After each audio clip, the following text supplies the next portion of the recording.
Hello everyone and welcome back to APM Help Academy. In today's video, we are going to go over part 3 of maintenance, and that's going to be inventory and fixed assets. For inventory, to find it again under the maintenance section, you'll go and select inventory. Once here, you can add a couple things. First thing you can add is a new inventory type. Here you can put the name of it, whether it be an HVAC or microwaves that you bought for the units. In the event one breaks, you can select a description, select a category if you created one, or you can manage your categories.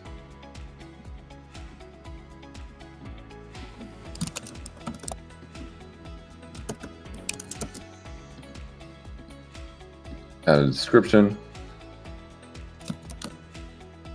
Here you can put the part number, the supplier. In most cases, if you're buying from Home Depot, Lowe's, you'll want to add them as a vendor, but just make sure they're not subject to 1099s. And you'll put them here.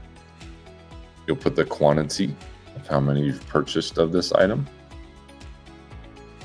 whether or not it's a reorder, the cost per unit,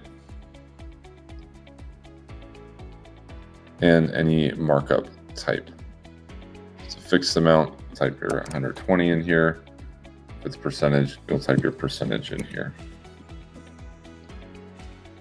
And then for the inventory as well, you'll select the GL account. And then lastly, there's a new section on inventory called storage details. Storage, you can select a pre-existing storage location if you've created one. If you have not created one, you can do so under Manage Storage Locations. Click Add Location. Create a name for it.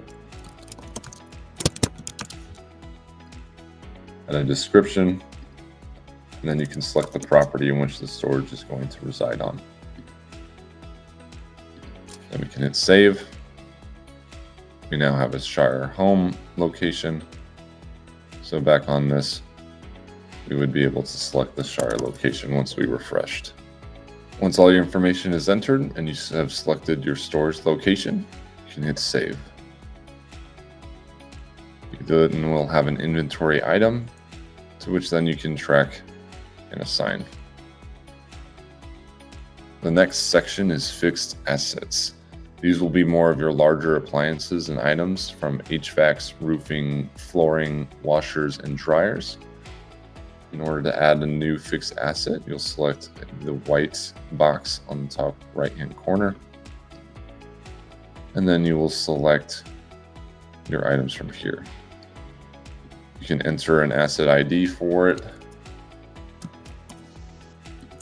Select the type of asset it's going to be, the make, the model name,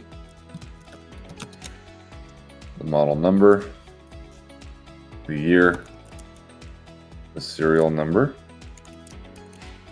and the cost. You can also add a description if there's any notes or item notes. You can also add a description, select the status, assign it to specific property, select when it was placed in service, what purchase order it belonged to if applicable, and the warranty's expiration date.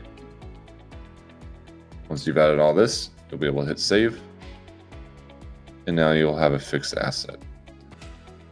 Once you have a fixed asset in here, it is useful to come back and check on it to make sure that you're up to date and whether or not you are still within your warranty. This has been part 3 of our maintenance journey. Thank you so much for tuning in. If you like the content, feel free to like, share, and subscribe. If you have additional questions, you can reach us at info@apmhelp.com.